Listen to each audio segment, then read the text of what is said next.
தமிழக அரசு தயாரித்த உரையை வாசிக்காமல் ஆளுநர் ஆர்.என். ரவி சட்டப்பேரவையில் இருந்து வெளிநடப்பு செய்தார்.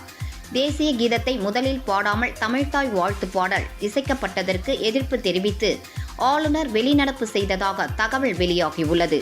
பரபரப்பான அரசியல் சூழ்நிலையில் தமிழக சட்டப்பேரவை கூட்டத்தொடர் இன்று காலை தமிழ்த்தாய் வாழ்த்துடன் தொடங்கியது. ஆண்டின் முதல் கூட்டத்தொடர் என்பதால் மரபுபடி ஆளுநர் உரையுடன் கூட்டத்தொடர் தொடங்கும் என்று அறிவிக்கப்பட்டது. அதன்படி சட்டப்பேரவைக்கு இன்று காலை ஆளுநர் ஆர்.என். ரவி வருகை தந்தார். முதலில் தமிழ்த்தாய் பாடல் இசைக்கப்பட்ட நிலையில் அடுத்தடுத்தாக தேசிய கீதம் இசைக்கப்படும் என்று சிறிது நேரம் ஆளுநர் காத்திருந்த நிலையில் உரையை வாசிக்குமாறு ஆளுநரிடம் பேரவைத் தலைவர் அப்பாவு கோரிக்கை வைத்தார். இதையடுத்து உரையை படிக்க மறுத்த ஆளுநர் தொடர்ச்சியாக தேசிய கீதம் இசைக்கப்பட வேண்டும் என்று கூறியும் அதை பின்பற்றாததில் வருத்தம் அளிப்பதாக தெரிவித்துவிட்டு பேரவையை விட்டு வெளியேறினார்.